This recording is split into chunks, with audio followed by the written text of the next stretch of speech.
Please sit down. Thank you.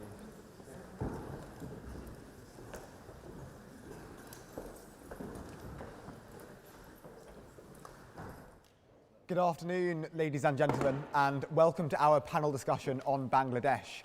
We're going to be talking about the story of Bangladesh from being a basket case, as Henry Kissinger once famously described it, to now when it's arguably a real development role model. I would like to introduce our panelists for you today. Starting from left to right, we have Professor Mutuli Nukube, who is Professor of Public Policy at the Blavatnik School of Government and also the Chief Economist and Vice President of the African Development Bank. Next, we have Dr. Gohar Rizvi, an academic who specialises in international relations and public policy and who is currently the International Affairs Advisor to the Prime Minister of Bangladesh. We then have Professor Sir Paul Collier, Professor of Economics and Public Policy at the Blavatnik School of Government, whose research focuses on international growth and development. And last but not least, we have Dr. Kamal Hossain, the architect of the Bangladeshi Constitution, and following Bangladesh's independence in 1971, served as both Law Minister and as Foreign Minister. Please join me in welcoming our panelists today.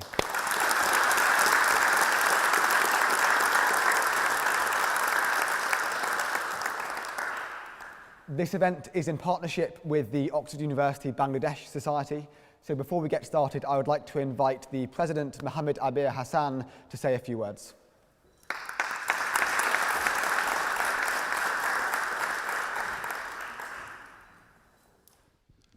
সবাইকে Oxford university Bangladesh সোসাইটির পক্ষ থেকে স্বাগতম. Welcome on behalf of Oxford University Bangladesh Society. It's an absolute honor and privilege from our society. When Bangladesh was born in 1971, we had one of the lowest per capita GDP in the world. And Henry Kissinger dismissed Bangladesh saying that it's a basket case. Thankfully, the people of Bangladesh did not take too long to prove Mr. Kissinger wrong. In 2015, according to the World Bank, Bangladesh crossed the threshold for lower middle income country. Bangladesh's success in terms of poverty reduction, female empowerment, achieving health and sanitation outcomes is remarkable. But having said that, we have a lot of problems and challenges in terms of ensuring political stability and democratic development. We think that the extraordinary journey of Bangladesh from 1971 till today has useful lessons for other developing countries across Asia and Africa. And I'm incredibly grateful that we have an esteemed panel of speakers today to discuss and reflect on these issues and these topics. I personally would like to thank President Robert and his team for making this possible. And it's a great privilege and pride for all the Bangladeshis. And finally, before ending up, I just want to dedicate today's event to all the hardworking people in the forgotten corner of the world who are struggling and working hard every day so that the lives of their future generations are a bit better. Thank you so much. সবাইকে ধন্যবাদ.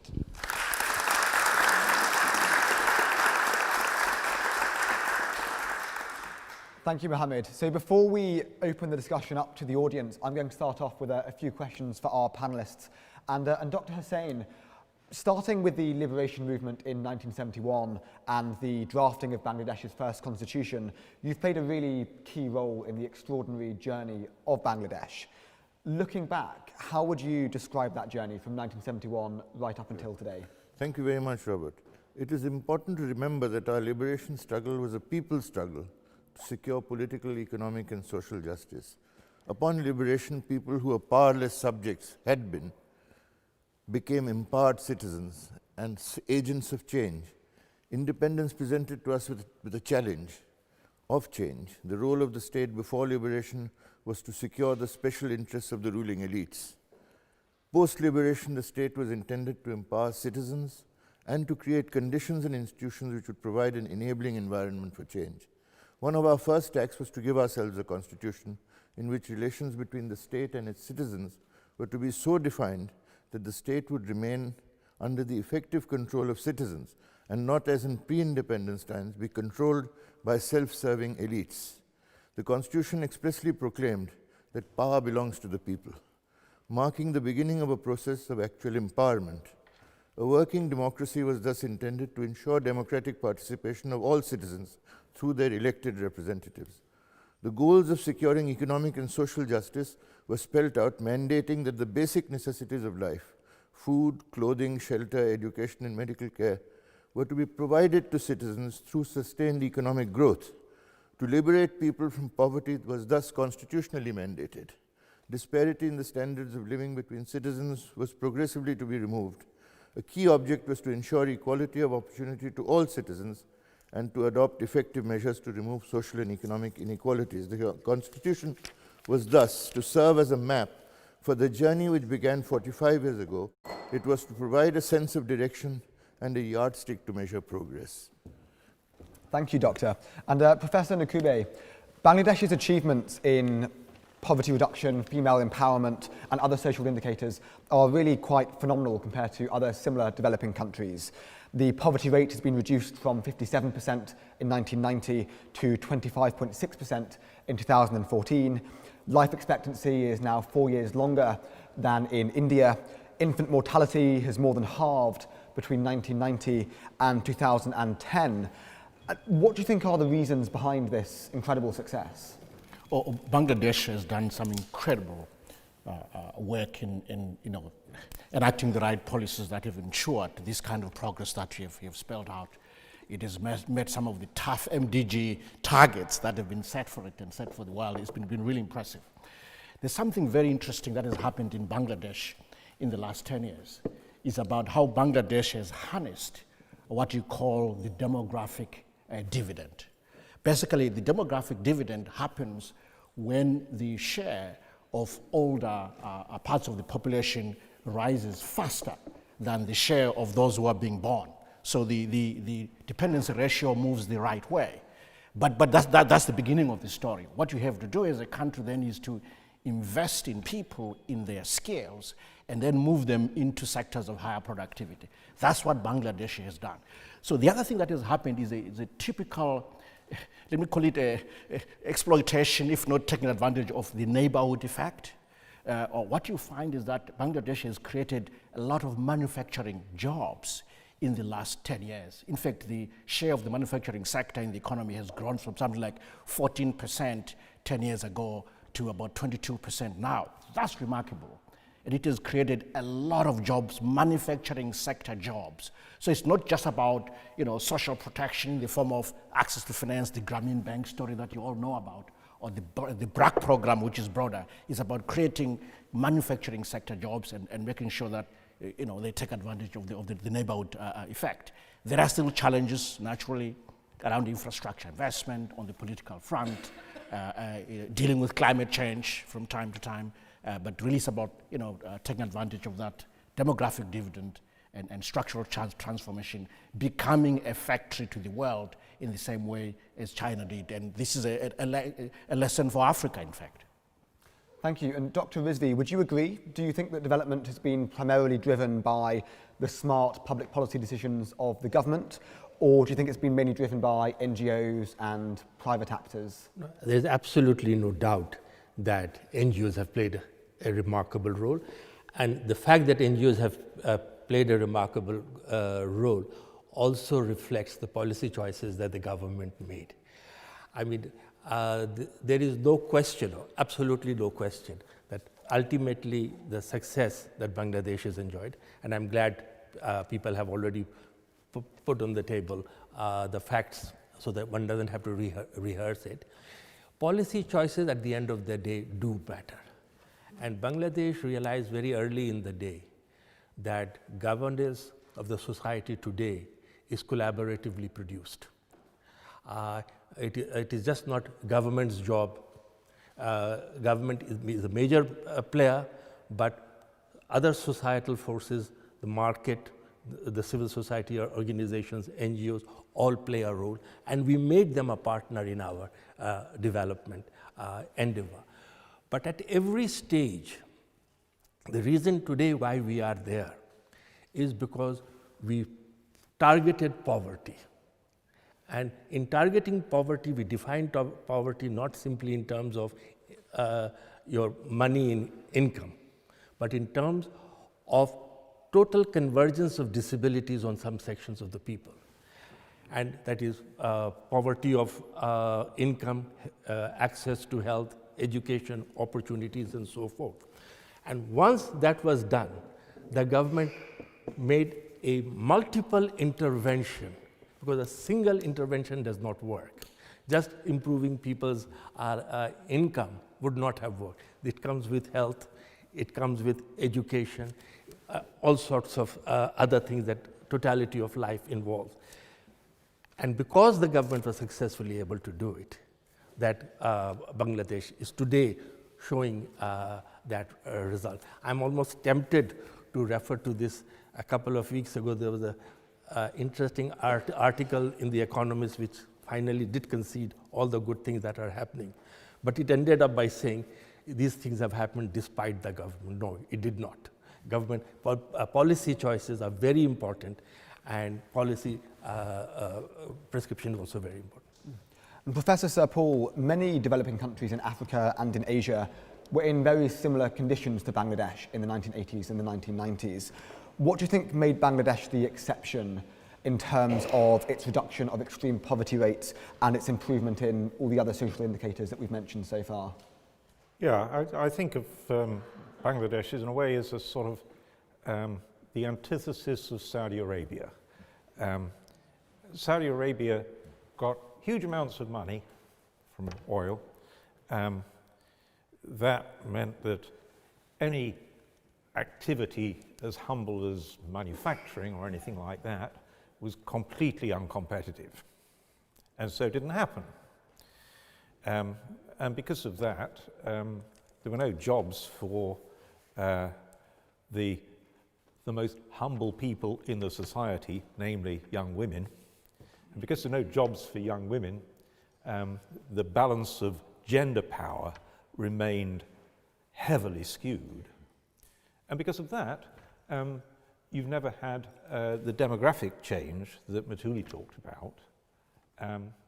And whereas in Bangladesh, no oil, no money, one of the poorest societies on earth,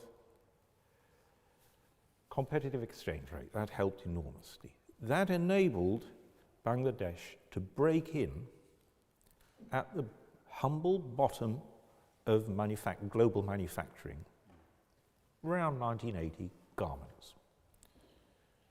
I think initially one foreign manufacturer came. At the end of the 12 months, that firm was making so much money that all the workers in that factory left it and decided, we can do this, we'll set up our own. And so Bangladesh started to get a homegrown garments industry that plugged in to global markets and grew like topsy, because that is the potential, that's the East Asian miracle. And what happened was that East Asian miracle of the relocation of activity from the industrial north to East Asia then spread to Bangladesh. And the nature of these things is that it's very clustered in particular industries, and Bangladesh has now built the biggest garments cluster on earth. Right? It is unbeatable as a garments cluster in the world. Right? And in the process, that created a lot of pretty humble jobs, but jobs. And wage jobs provide a level of security which cannot be achieved in any other way, basically. And that gave a bottom benchmark for people whose previous lives had been desperately insecure. And that improved the bargaining position of women in households. And that then led to a social revolution, which is exemplified and amplified by what Brack and Grameen did, but is demonstrated in what Matuli said, that women took the key decision into their own hands and said, we're going to reduce our fertility rate. And that then produced this huge demographic dividend. And the remarkable thing about Bangladesh, which is very unusual, is that the social impact has been bigger than the economic growth. And that's because the economic growth has been amplified by the shift in gender power. Whereas in most societies, that massive growth in jobs for women at the bottom hasn't happened And so you haven't had that shift in the gender balance of power. Thank you. Professor Nakube, so do you think then that the experience of Bangladesh can be useful for other developing countries? Oh, indeed, absolutely. You know, Africa is projected to grow its population by an additional 1 billion people. An additional 1 billion people. You heard me well. Over the next 50 years, it's going to happen. Of course, you can think this is a demographic dividend, but it isn't. It will only become one if the rate of growth of the population slows down, and then you shift the dependence ratio and invest in the young, in their skills and so forth. But also there's a lesson to learn from Bangladesh in terms of use of remittances. It's one country where remittances, there are about 8 million Bangladeshis are living outside Bangladesh. And they are sending, in 2014 alone, they're sending something like $14.5 billion. It's a lot of money. and that has been also part of the story of, of cushioning people out from poverty. And just making use of that, those inflows is a good lesson for what Africa can do. At the moment, Africa has got is receiving something like 60 billion. That's among 54 countries. So you can see that Bangladesh, it's quite a sizable amount. I think the most that Africa receives is from Nigerians into Nigeria. It's about 10 billion on average. So there are lessons. But there's something that I also want to amplify what Paul said about the how countries that have no natural resources can learn from Bangladesh. Every other country in Africa has natural resources, absolutely, and that's been a case. African countries have just missed the commodity super cycle. You watch what's happening in Angola right now. Countries are under pressure.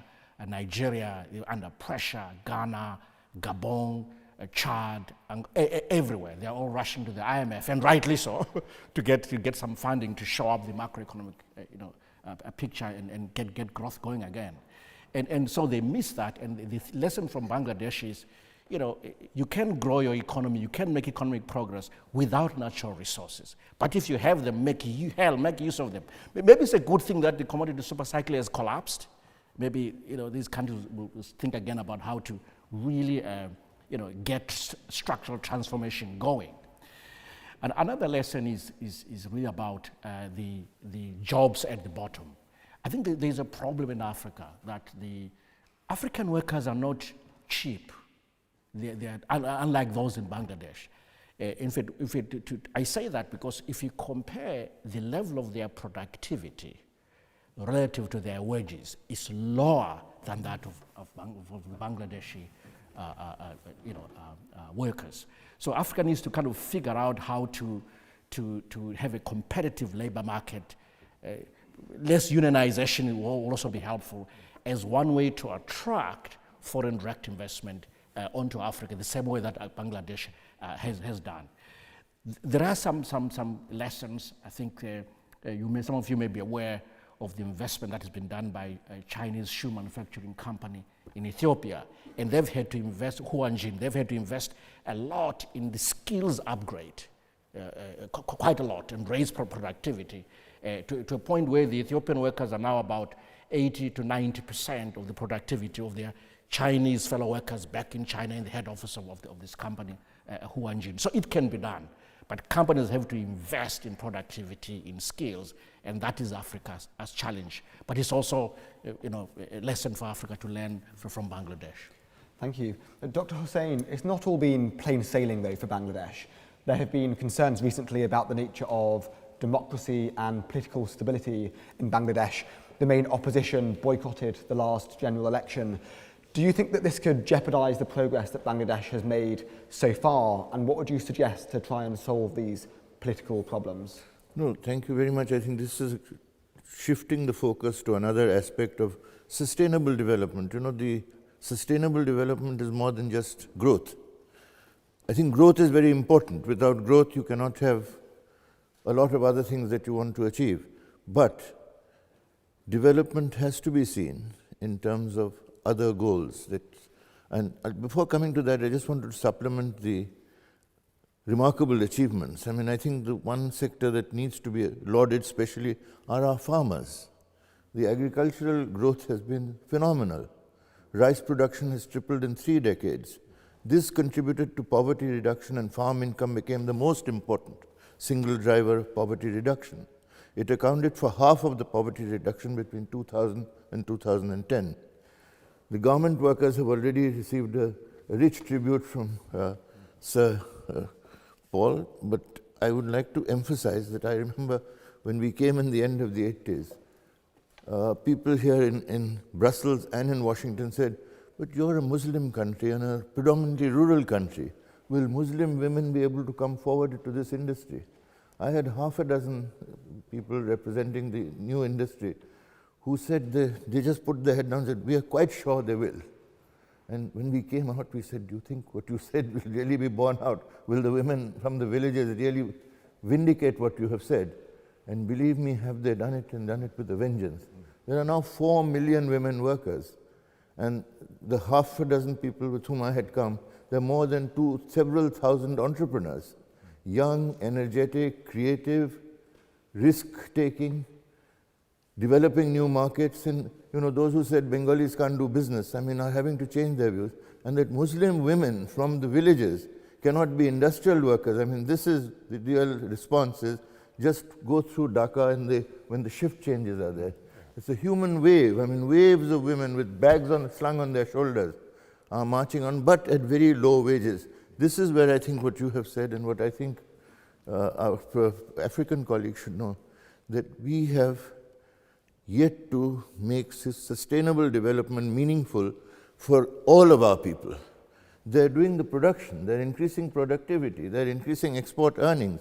81% of our total exports is from garments.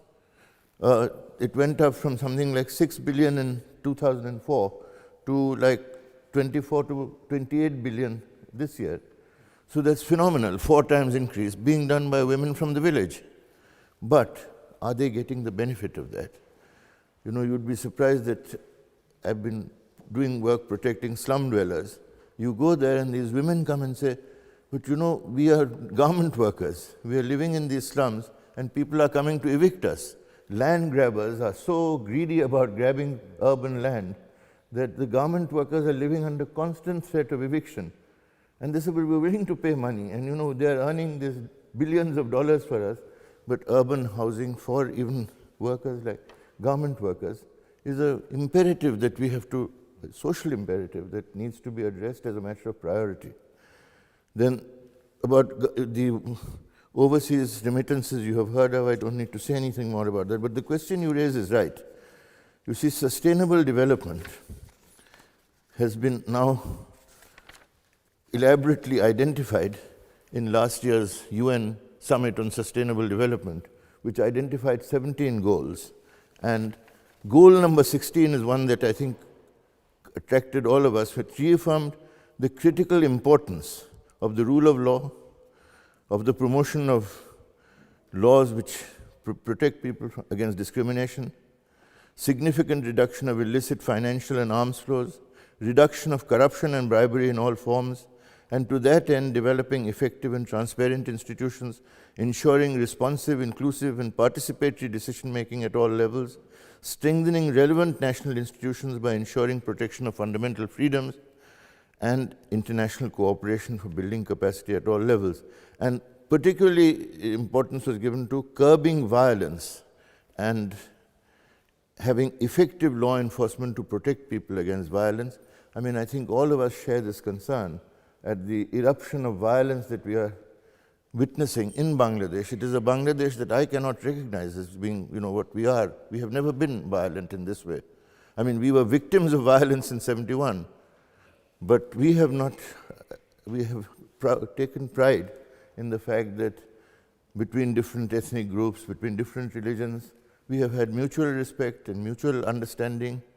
And this is for the first time being challenged from certain quarters where I must say that I have every sympathy that with all of us who are really being victims of this, because the image of Bangladesh, I mean, you say you're from Bangladesh, your passport is looked at much more closely by immigration. So this is unfortunately what a handful, a microscopic handful in Bangladesh have achieved for all of us. And I think we need, the answer to this is not to get into a mode of baiting the government. Government has failed, government is not doing what it should. What government should be doing is involving everybody in this. Terrorism, violence is not something that government itself can do, either to take the credit for it or, as it is doing now, taking the discredit for it.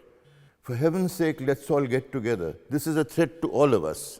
To the 170 million people of Bangladesh are threatened by those who are doing this. Someone who's called, as they say in today's Guardian, they say the two categories of targets are secular activists and minorities. And this negates our whole tradition. I mean, minorities have always felt safe in Bangladesh and have never thought of themselves as minorities. This minority-majority divide had to a large extent, they would try to exploit it pre-independence to create division on the basis of religion.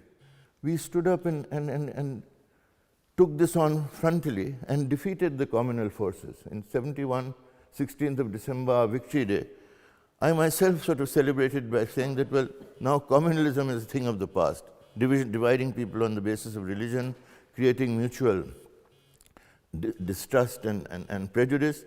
But now in 2016, today a Buddhist monk has been killed. Last week, some Hindu religious people had been killed. Not only that, academics, a professor in the University of Rajshahi, for no reason, waiting for a bus, found himself hacked to death. And then this is a particular pattern of hacking. Now, this kind of violence is not consistent with the goal of sustainable development.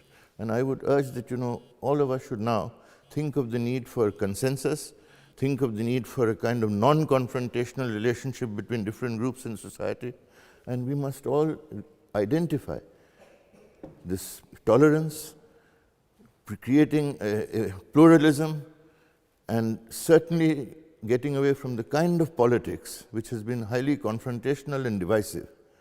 After all, our greatest achievements, before 71, in 71, and after 71, in getting rid of authoritarian people, has been through united movement of all people, regardless of religion, regardless of ethnicity. And this is what we are risking by the kind of politics that is divisive. And exactly what you have just mentioned, democracy, working democracy, unadulterated democracy is imperative. And by democracy, I just don't mean the forms of an election, but a genuine election where people are given genuine choice. We have found that whenever we have done this, whenever we've managed to ensure this, including in 2008, and I'm paying a tribute to the government, 2008, I personally took this matter to court. We got the electoral list revised, and there were 10 million false votes which had to be cleared out. And after that, the election that was held got the government that came in. We said post-liberation government, it was a victory for all of us. But we cannot understand what has happened from 2013 onwards, where we are having elections where 153 people get elected without a single vote having been cast. This is not us. I've been in Army League for the better part of my life. This is not the Army League's tradition or history. I can see that my leader, Bangabandhu Sheikh Mujib, would be turning in his grave if he sees that Army League has not got frightened about elections and that their unelected people are projecting themselves as elected representatives. This is a travesty which must stop. We must genuinely go to people. Country belongs to the people, and I'm quite sure that if we go to the people without money, and that's Sir Paul would understand this, the amount of money that is being thrown at the electoral process to destroy it and to create elite groups, special interest groups, who want to control the state for their own self-serving purposes. This is a module which we are well known in countries which have damaged themselves, which undermine all the development and their prospects by destroying the electoral process, by disempowering people. In one word, what the future lies with our people through empowerment, through increasing productivity, and through giving them a greater role in policy making and participatory governance, both at the local level, the village level, the union level, the district level, and the national level. And this now, and last point is, that there's a kind of misunderstanding about what partisanship is, what party rule means. See, it doesn't translate. There's a word which has been invented in our language, dolyokoron. Now I ask someone, please translate this. It's not partisanship, it's not politicization.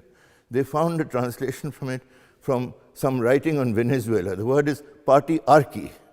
That means party above everything, party above nation, party above constitution, party proteges, to get every form of benefit, even to appointment, academic appointments, judicial appointments, political, of course, is there. And you get a nomination, you're declared elected. And these words will tell you a lot. There's a nomination, the trade in nominations.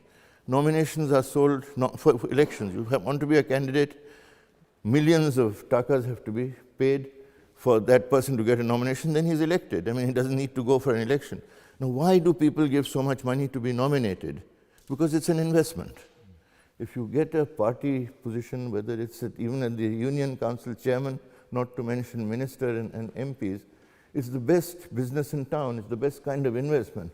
Now, Sir Paul and our colleague from Africa will understand that this is not the kind of investment that will give us sustainable development. This is the kind of thing that will undermine both our economy and our democracy and will also encourage terrorism and all of the negative things. So answer is national consensus. I'm fairly confident that national consensus, if you take a head count, even of people who are here, they will tell you is we don't want this kind of divisiveness. We want a kind of unity and consensus on basics. We are all for free and fair election. I mean, I won't embarrass people by saying, when anyone who's not for free and fair election, please raise your hand. I mean, no hand would be raised. This is the wonderful, distinctive characteristic of people in Bangladesh, that everyone wants a genuine democracy. They don't want the forms of democracy and to play around with democracy, because we have paid very dearly for this right that we have got. I mean, we had close colleagues in the university who were killed 2 days before the surrender, on 14th of December, 71. I mean, I still see them in front of me. I had thousands of students of mine who got killed in 71. This was not the kind of democracy for which they gave their lives. And I honestly feel that if we understand that sustainable development implies participation by people, economy and democracy, both by the people, for the people, of the people, and not like what Professor Stiglitz had written in his book about some societies where it's government of the 1%, by the 1%, for the 1%. So it is, we must come really for the people, all of the people, of all religions, all ethnicities, village and urban, and this party is something that has to be understood. I have been a party member of the Army League, which is the governing party, for more than 30 years, closest to Bangabandhu Sheikh Mujib. We never dreamt of party conducting itself in this matter, of appropriating everything for the party. It has to stop. Thank you. Dr. Rizvi, you are the current International Affairs Advisor to the Prime Minister of Bangladesh. What is your take on these current political concerns? How seriously is the government taking them, and what's it doing to try and solve them? Thank you. I think it is very, very important both to address the question of violence and this supposed conflict between sustainability on the one side and democracy on the other. You know, all of us abhor what has recently happened. Day before yesterday, I saw a figure. I'm talking, the type of violence I'm talking about is people who have been killed either because they're a minority or for expressing views with others have disagreed. I mean, it is absolutely abhorrent, and there is no two-way of looking at it. There can be no compromise with freedom of expression. That said, I think we need to put this violence into some context. If you compare what is happening in Bangladesh with all the other countries in the region and beyond the region, I think we will have to understand that this violence is absolutely of a microscopic nature. I am not underestimating, or nor am I lessening my abhorrence for what is happening. Nor am I saying the government has to sit back it must do everything possible to curb that. So there is no question about it. But I would urge everybody to understand, if you look at the numbers of people being killed in Bangladesh and killed elsewhere, it is a small number. But in violence, one is too many. So as soon as you have one person killed, it is one too many. Therefore, there is no way of saying few is okay and more would be less justifiable. Second thing about sustainability and democracy, I think this whole argument that sustainability and growth should somehow forsake, it cannot. These are integral. You cannot do one without the other. And that is why the government's focus, the way it has achieved sustainability, is through inclusive growth. Let me point out a few things which are not very well known. We have already talked about women's empowerment in Bangladesh. It was a part of what I had earlier said. Look at those who are most disabled in terms of economics, poverty, health, etc. And in that, women were at the bottom of the pile. We focused on women through education, through credit, through employment, so that they could come up. Similarly, to create a stable society, everybody needs to have a stake. Everybody needs to be looked after. Bangladesh is the only country in the world with a comparable level of per capita income, where we have social safety net, means tested. It is means tested, but social safety net where no poor person today is going to starve. Yes, there are various kinds. Anybody who is vulnerable comes under that net. Again, I use the word carefully because these are all selective. Social safety net is means tested. Similarly, we have a universal basic health care. I use the word basic. We have 18,000 clinics, community clinics, which provides health care and reaches virtually everyone free of cost. Now, this is how you create stakes and how you create stability. Dr. Hussain quite rightly said, and this is one of the great miracles of Bangladesh. In 1970, just before our independence, every year we were short of food. With a population of 70 million, we could not feed ourselves. It was some years, it was ship to mouth. If the ship arrived late, there was starvation. Today we have a population of nearly 156 million. We have tripled there is a surplus of food, and nobody today goes without food in Bangladesh. These did not happen by chance. These happened, as I said earlier on, these are targeted policies, policy of rural electrification, which enabled the ability to bring in irrigation, tough policy choices when in the height of the summer, when the heat was intensive, power grid, because then there was not enough power, power grids were shifted to the rural areas so that irrigation could take place. And we have had now 7-8 years of bumper crops. So it is true that Bangladesh is suffering from democratic deficit. There is no question about that. And these are the challenges. But these challenges do not demean or undermine the achievements. And last point I want to make is that we must compare Bangladesh not in terms of some ideal, but in the real world. And in the real world, Bangladesh has achieved, its achievements are phenomenal. Yes, I will say there is more accountability needed, absolutely. But you ask that question, why is it that the political institutions are so weak? It is so weak because since independence, more than half the period has been under military rule, where parliament, judiciary, civil service, everything has been deinstitutionalized and weakened. Political parties have been weakened. We need to rebuild them. Under authoritarian rule, presidential forms of government, strong, so-called strongmen have been able to make decisions on their own.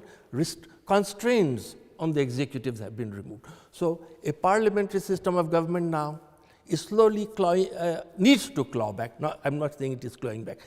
There has to be a restraint on them. Control has to be exercised over them.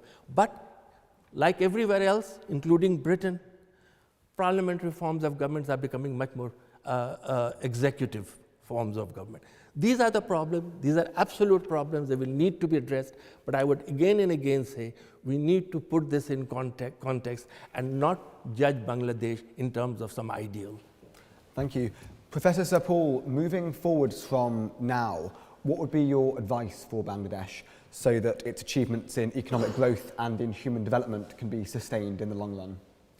Yes, I very much agree that the battle is going to be between the power of Parliament and the power of an executive head. You know, what we know now from quite a lot of evidence is that parliamentary systems are actually superior to presidential systems. Absolutely. And now, we also know that anything to do with elections is a struggle. The conduct of elections. You know, you can hold elections anywhere. You can hold them in the middle of violent conflict in Afghanistan, in the middle of a war in Iraq. You can hold elections. What you can't do is build the checks and balances which ensure that the process of an election is honest. One of my latest pieces of work has been to study something over 700 elections around the world, and about 30% of them are seriously flawed. And then we look to see, does that matter for economic performance? And unsurprisingly, you know, it does matter. That where the elections are honest, they work. Governments that mess up the economy tend to lose the election. Where the elections are contaminated, then there is no relationship between what a government does and whether it gets re-elected, because it's manipulating the process. And so the struggle everywhere, not just in Bangladesh, there's nothing unique about Bangladesh here, the struggle everywhere is for decent conduct of election processes, but you start from the right structure, you start from a parliamentary system. The problem across Africa is that they don't start from a parliamentary system. They start from presidential systems. And that concentrates far too much power in one person. And then it's the luck of the draw, you know. So you start from the right structure. As you say, that's been contaminated over the years by periods of military rule where by its very nature there are no checks and balances whatsoever. And so you're fighting to rebuild a system of parliamentary checks and balances on power. That is a struggle. Bangladesh is not unique in that, but you start with the right structure in which to have that struggle. Across Africa, the struggle's there, but they don't start with the right political structure. You know? And I should say, contaminated elections are by no means unique to South Asia. I mean, you know, look at North America. These are struggles everywhere, and they're continuous battles. They're never wars which are won. They're battles which are fought. You know, I should say I'd forgotten all about the birth of Bangladesh in 1971, and that struggle with students being killed, and I was a student here in 1971, and I remember feeling that's not just their struggle, it's my struggle. And I joined, I built a little group that was trying to provide books for Bangladesh. And I remember driving around the country collecting books to restock the libraries of Bangladesh. We all sensed that this was a global struggle, and we celebrated that, thank goodness, Bangladesh had escaped from the clutches of a terrible militarized rule from Pakistan. And, you know, I still celebrate that. Bangladesh is a success because you escaped from those clutches. And if you look at the counterfactual, would you rather be part of rather be part of Pakistan? I think the answer is no, you wouldn't. Thank you.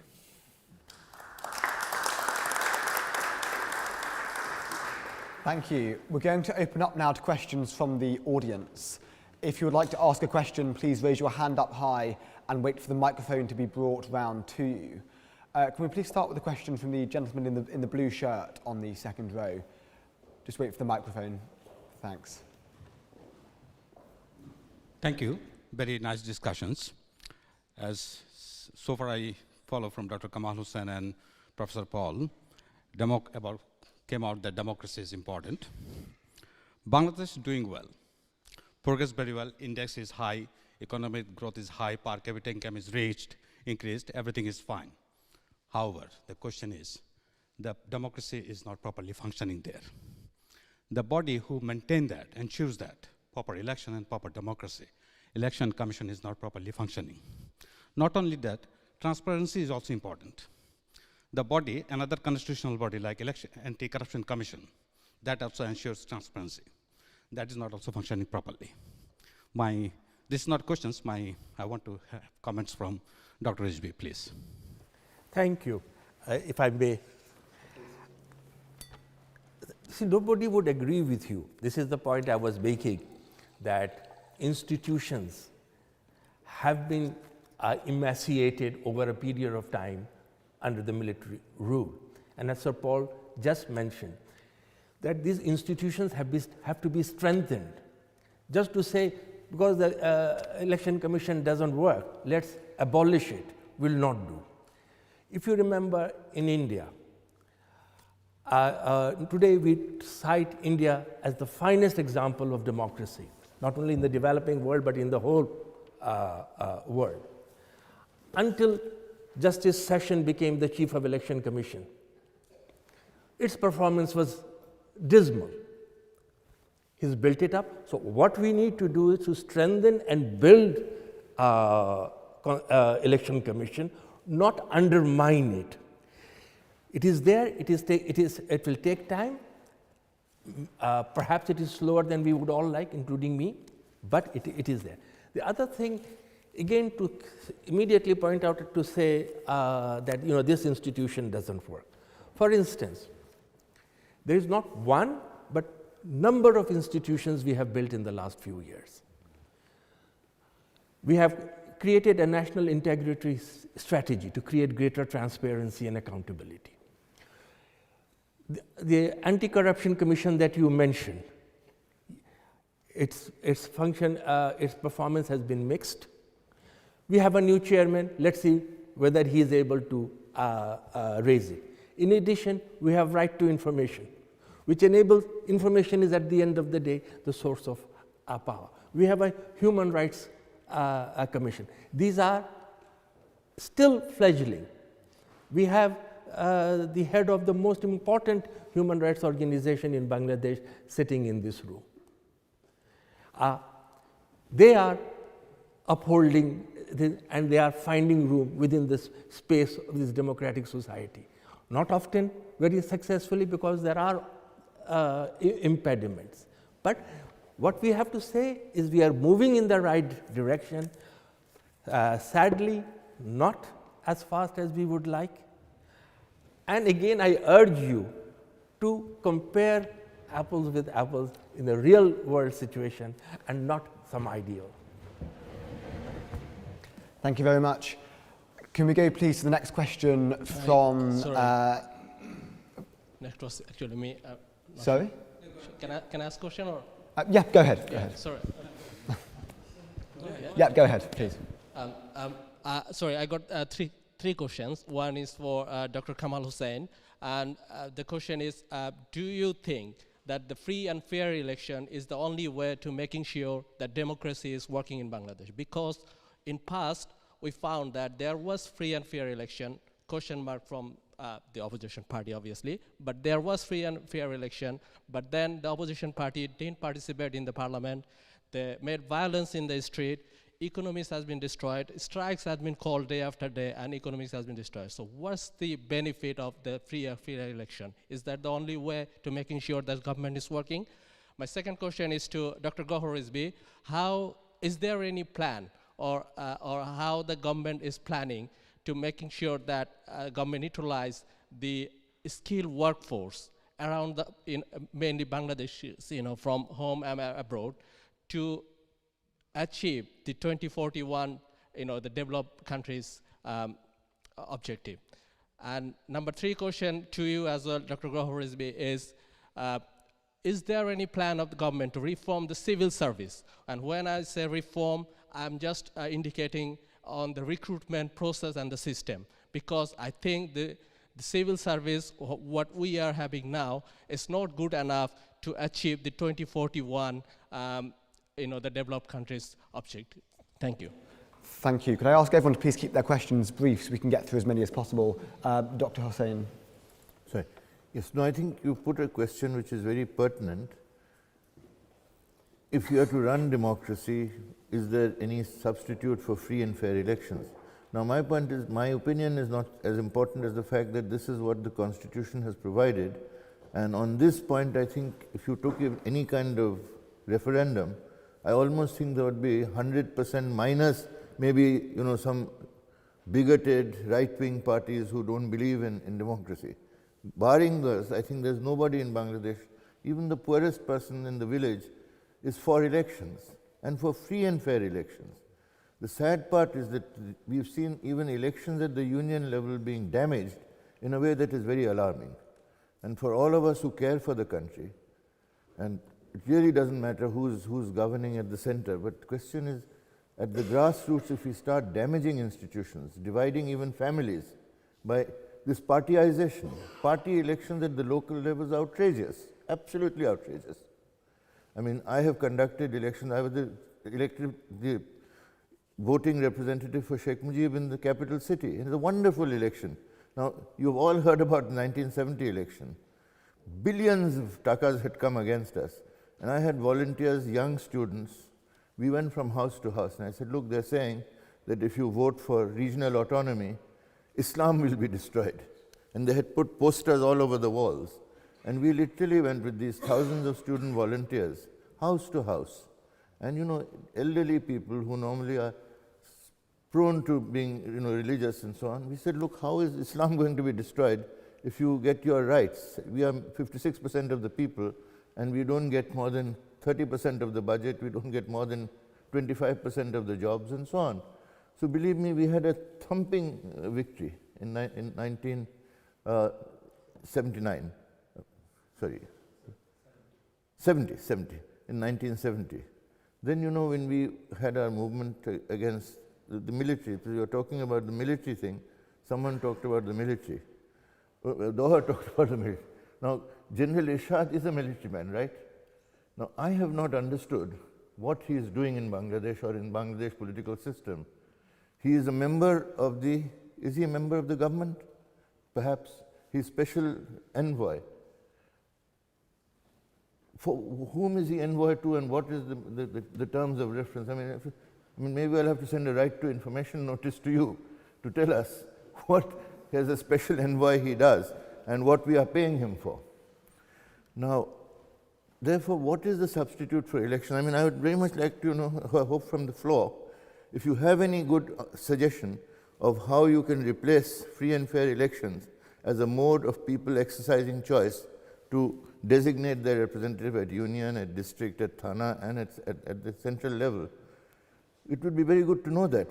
Now, I can tell you that free elections can be made free if you have from those who are at the moment in power or who were in power previously to control the money that they throw at the electoral process. It is the destruction of elections. Two things have destroyed elections. There are others, but these are the two principal ones. One is to have a subservient election commission. It has been my misfortune to engage with every election commission for as long as I can remember, from 70 onwards. When we've had a good election commission, as in 1970, excellent election. Even in 2008, the beneficiary of which is the present government, we had a good election. No one will say it was not a good election. And the person who was then Chief Election Commissioner, when he was leaving, left a draft law that please try to constitute the next election commission following this new law. I personally took the law to the then president. I said, look, they've held a good election in 2008. All they're asking for is to have the next election commission constituted according to this law. And the law is an excellent law, consultation among everybody, three candidates being identified in that way, and then somebody being appointed. But that law was just totally ignored. There is no such law in place. The same question has come up in regard to appointment of judges. It has come up with regard to election commission. Now, why do we want to have unfettered discretion in the hands of the executive to nominate the election commission, which is in fact going to have to be an umpire between competing parties, including the incumbent party? Now, I mean, I'm afraid that this is where I would beg Gauhar as an advisor to the Prime Minister. I don't have access, and one day and there was a time when I used to be able to walk in and give advice, but I don't think I would try to do that now. But my best effort is to say, Gauhar, please explain that this is not something that is to anybody's benefit. To say that free election is not, what is the answer? Free election. I'm not saying like free election is not the, obviously we need free No, I sympathize with you. No, I sympathize with you because yes, what is being called an election today is not an election. But what's happening after the election, what we have seen in the past, like the violence, and strikes have been called day after day, economies have been destroyed, which is not the part of the Sure, no, but you see, that's my point. I mean, I hope through this discussion here, we'll come up with some ideas of how you think governance can be improved. If you think elections, the way elections are being done now is destructive, both the process itself, what it yields, and what the after effects are. Agreed. But what then is the answer? I mean, I very much welcome your answers. And I think Gauhar said something about ideal. But there is a constitution. I mean, do we accept the constitution or do you not? It bears the signature of Sheikh Mujibur Rahman, number one.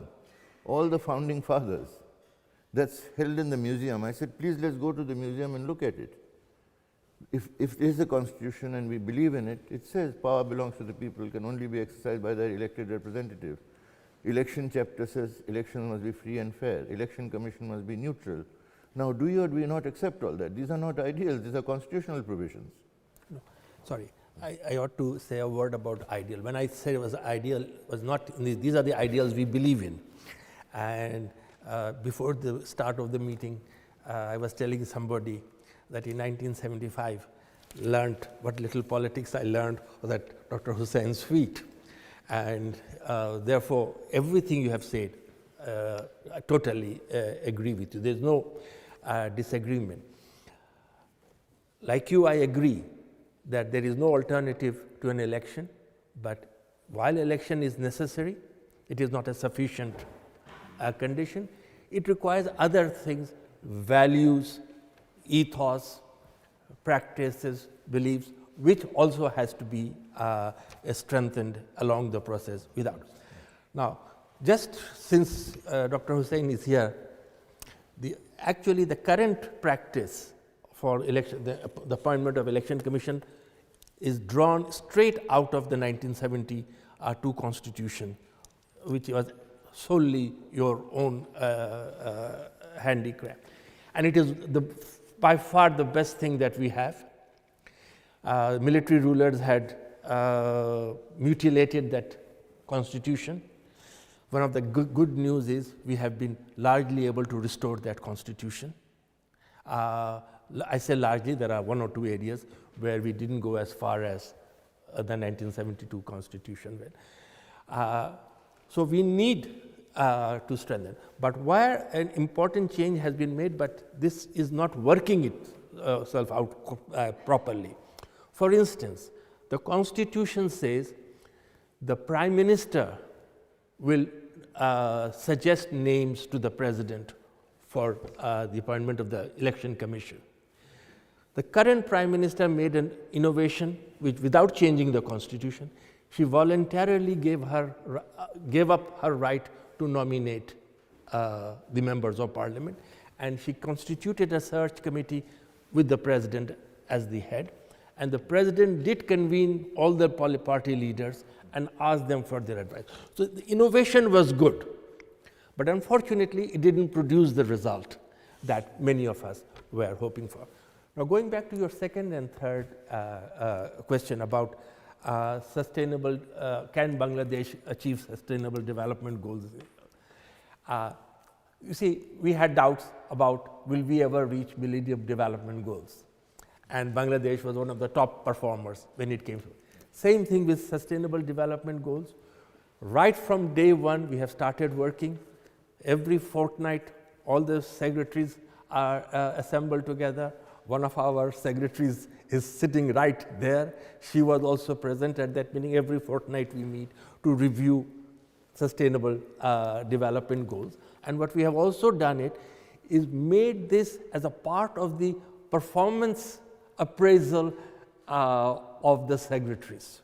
So the realization of sustainable development goal is made a part of their contract, and it is it will be used in their evaluation whether they are a successful secretary or not. Civil service, yes, a very important thing, and I, like it more than anybody else, I suspect in this room, is very frustrated because 5-6 years ago I had the privilege of being a part of drafting of the Civil Service Act. It is done. It has taken into account appointments, promotions, training, four key things.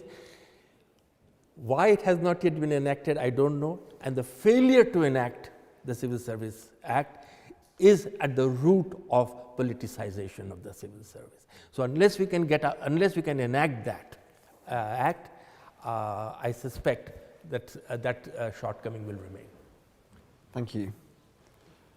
We can go first to the question from that lady with the red book on the front row.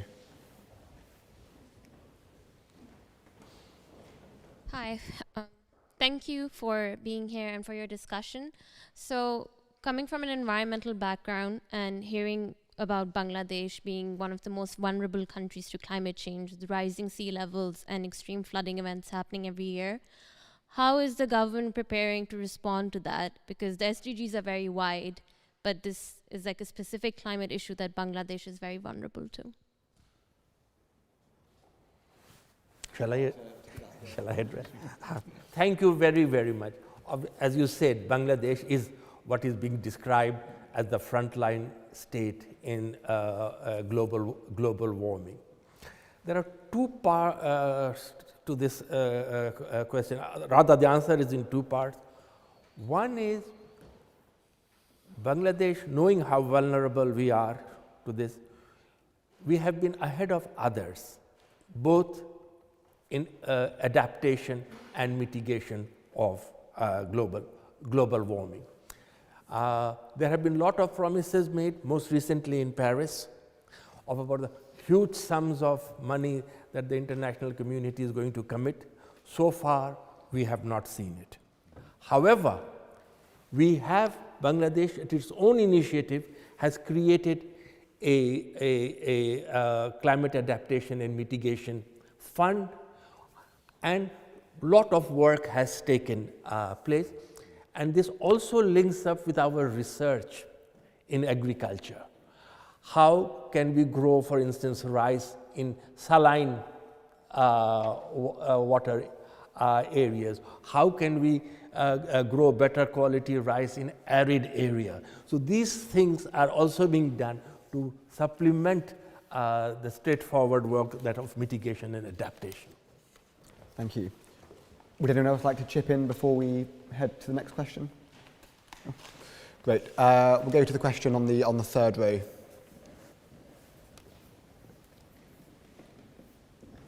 Thank you very much. It's been an absolutely gorgeous discussion between the four panelists, and I think one of the key themes and principles that came across through everybody's discussions was the importance and the value of people. Because when you look at the opening remarks from Dr. Kamal Hussain, it was all about democratic empowerment of people. Sir Paul Collier's, my biggest takeaway from the day is that Bangladesh is the antithesis of Saudi Arabia, the entire theological debate of a People's Republic of Bangladesh versus Islamic republics elsewhere. Dr. Gohar, we again touched on it around social collaborative governance. Professor Nkube also spoke about raising human productivity. My question is purely economics. It's like we've seen the economic development model of Bangladesh. It's about remittances and exporting people. But what does the government need to do and plan for in order to make that model sustainable, i.e. move to the higher tiers, i.e. exporting white-collar workers and then repatriating them back into the country? So what are the things the government is already doing and looking forward to do in the next few years in order to be able to step up? Thank you. Thank you. Professor Sapul, Professor Nkube? I think my colleagues from Bangladesh can be more specific on that in terms of the policies on the ground. But what we know is that in order to sustain the path, the trajectory of harnessing human potential, is that we must invest in skills. So making sure that the education system is such that you maximize the potential for those who end up in universities, and building the technical skills through another branch should be followed. I can foresee a system where the Bangladesh could invest more in technical education, vocational technical education. Let's say after the O-level, the kind of 16 years old, education level, and then those others can branch into A-level and then eventually to university. So building technical vocational education institutions is pretty much key. But also, if you're going to do that, you have to make sure that you take on both what you call a supply side and the demand side approach. I'm an economist, so these kind of terms come easily. I apologize. So what I mean by that is that you want companies, the private sector, to be a part of the training ecosystem of these youth. It's very important. You also want your parastatals to be involved, whether it's rail, electricity company, or they need to be involved in this. So to me, it's about training, building skills. Of course, it's one part, but it's a very critical part. And if you want a model to copy, I have to say, you have to copy the Germans. In my view, they still have the best system that balances academia and vocational training, and so does Switzerland. If you're looking further south, I would say look at what Mauritius is doing, believe it or not, but also what China has done. So there are a few models to copy in terms of that system. Yeah. Thank you. Well, no, I think that engine of industrialization works, eventually works for ordinary people. It takes time. China is a good example that first you go through a phase where you just create jobs. They're not very good jobs, but at some stage the labor market starts to tighten. And then you go through a phase where wages really start to rise. That's what happened in China. And as wages start to rise, then firms are forced to move up a ladder of sophistication. In China's got an awful lot of people to absorb, so it took a long time for that. It was much faster in a little place like Mauritius, which broke in at about the same time that Bangladesh broke in. But in Mauritius, you've only got to deal with 1 or 2 million people, and so very quickly, Mauritius hit the point where full employment, wages started to rise, and up the ladder of sophistication, Mauritius went exactly the point that Matuli made, that there was a lot of training. They had to train. And now Mauritius is up there at about $15,000 a year, so it works, but it works in these phases where first you've got to get to a tighter labor market. Bangladesh isn't there yet. There's a lot of people to employ. Thank you. I think we've got time for one more quick question. Thank you, Robert, and the distinguished panel's audience. I'm part of the bureaucracy of Bangladesh. There are two interesting elements came that this bureaucracy will not deliver. That was the apprehension of the gentleman. But that bureaucracy, immediately after the independence of Bangladesh, there was not a good number of bureaucrats, not quality, numbers. Basically, the administration was non-existent. But bureaucracy helped the government to deliver. In 2008, there was the election, government in power with the people's mandate.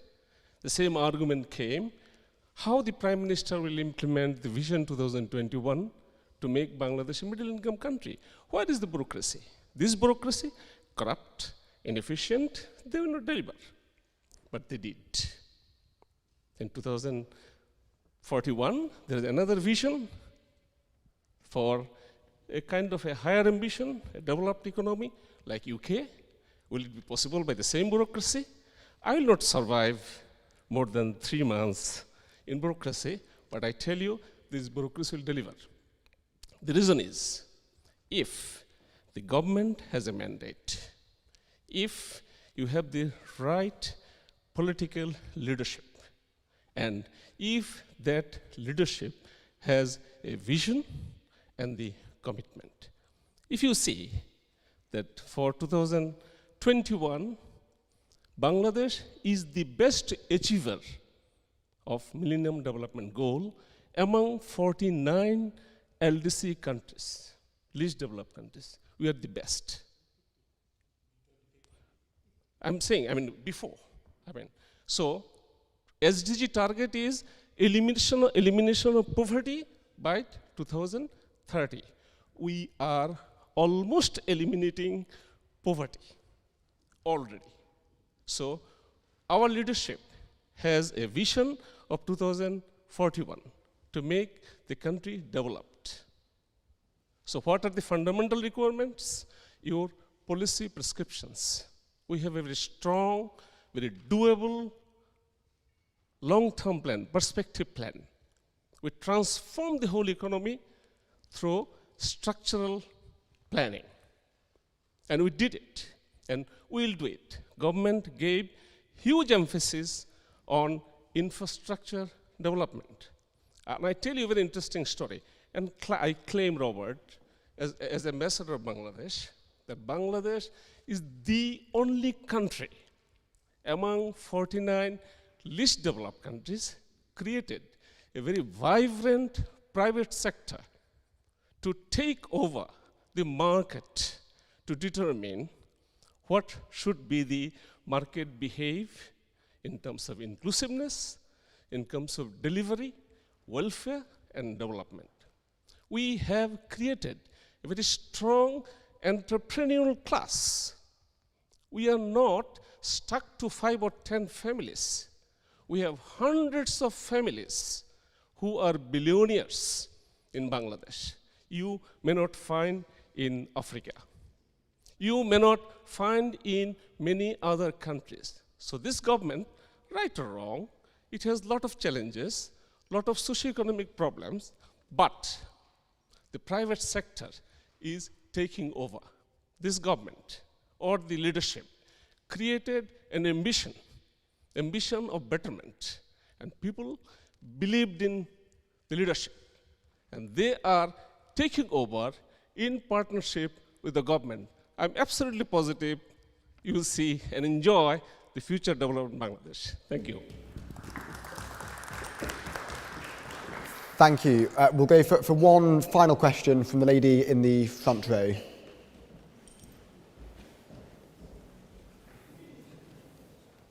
Thank you very much. How has the influence of radical Islam affected Bangladesh, and what action has government taken to combat this issue and should take in the future and present? Thank you. I would like to address this question to Dr. Hossain. No, I think this again is, at this point in time, a very pertinent question, because we had, from the 50s, a consistent effort to promote a political system where religion could be kept out of politics. In 1954, the election, Awami Muslim League dropped the word Muslim from its title and became Awami League. And there was, previous to that, election on the basis of religious electorates, separate electorates for Muslims, separate electorates for other religions. In 1954, mind you, the election lists were combined and there was joint electorate. And what was then the Muslim League, which was a communal party, was decimated in 1954. So throughout the 60s, every effort was being made to re-inject, the military, mind you, the Pakistan military tried to re-inject religion into politics. Women were told you can't have a red, teep. You couldn't listen to Rabindranath Tagore because he's not a Muslim, and so on. And I tell you that the people of Bangladesh, who are overwhelmingly Muslim, say 80% in those days, 85% now, over 90%, rejected this. And the 1970 elections, to me, is an eye-opener, because the Pakistanis launched a whole campaign on the basis of stirring up this religious frenzy, that if you vote for regional autonomy, which are a legitimate demand, Hindus will take over, Muslims will be completely decimated, and so on. But even people in the villages made a rational choice, and the result is independent Bangladesh. So when we were making the constitution, King Faisal asked me, why did you make a secular constitution? So my answer was, look, normally I would not, subject myself to a viva voce of this kind, but since you are sort of a special position in Islam, I'll tell you. I said, look, what is religion when it's brought into politics? It leads to communal riots, people being killed. Look at Pakistan today. And it was very interesting when someone said about what do Pakistanis think. Now, in the early days, 70 to 75, Pakistanis would come and say, how do you like independence? You have famine now. All right, so, one had to be modest and say, well, we have our problems and so on. Today, young MPs from Pakistan come to me and said, you are so fortunate that you got out when you did. Yeah. You don't know what kind of a hell we are living in. So, this is this.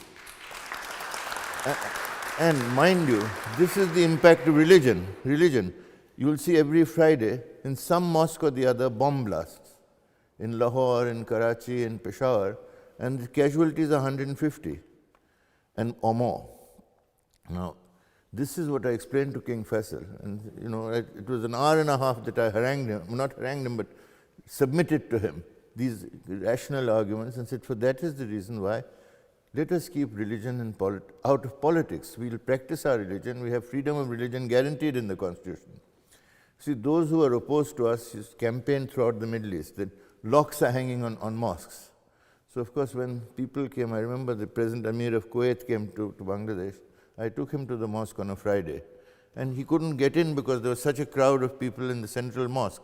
So when he came out, I said, did you see any lock hanging on the mosque? He laughed. He said, I understand what you're driving at. So my point is, we are all good Muslims. We all practice it as we think best. But no Muslim in Bangladesh will feel that his religion is under any kind of threat. 90%. So now to try and inject religion into our political life is totally misguided, misconceived. And some kind of pressure is being put from some quarters where, suddenly we've had a thing brought in the 15th Amendment. Islam is the state religion. I honestly do not understand what that means. And I won't embarrass Gauhar by, asking him to explain what that is, because I'm sure he doesn't know how it came and where it came from. And if any one of you know where it came from, let me know. Because it certainly didn't come from even within the party, because I discussed with the party 15-member committee that, we have managed to now have the secular principle restored by the court decision. So this, in fact, had been introduced by General Irshad. Islam is the state religion. He imported it from Pakistan when he was absolutely sinking. And so he thought this would be a kind of log which he could hold on to and float. But it didn't help him. He sank. So I said, why in 2012, 13, when was it, the 15th Amendment? Why was this brought in? If any one of you would have any such idea about this, I'd very much like to hear it. In Bangladesh, I have asked everyone, including leading members of the Army League, where did this come from? And quite frankly, I asked Gauhar, where did this come from?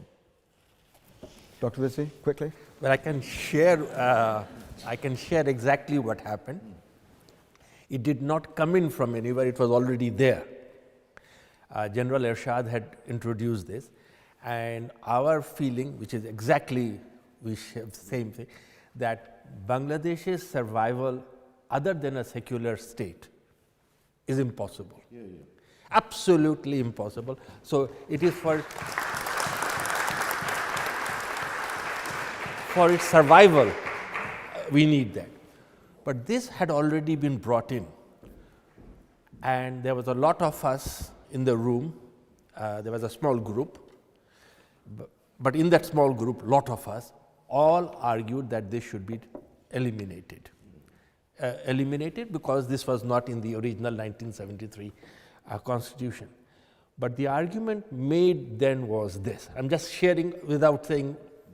The argument was, if you remove, in the 40 years since 1973, lot of transformation in the society has taken place. And if we remove this right now, there will be a lot of agitation on the streets, and the government's reform agenda might get sidetracked. And therefore, let us go step by step. And one of the other things that was done along with it was immediately another phrase was added to the, say, Islam is the state religion. All other religions have equal freedom status, blah, blah, blah. So that was, I agree with you, it is totally unsatisfactory. But that was, you wanted to know how it happened, and since I was there, I'm happy to share with you. Good. Thank you very much. Sometime you'll tell me who said what. No, I can tell you that. I can tell you that. Sure, not now, later. Thank you very much. I'm afraid that's all that we have time for this afternoon. Could I please ask you all to remain seated whilst our guests leave the chamber? And could you join me in thanking once again Professor Nakube, who's had to run off to catch a flight.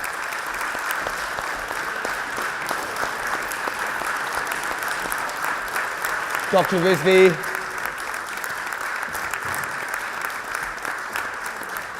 Professor Sapul Collier, and Dr. Hussain. Thank you.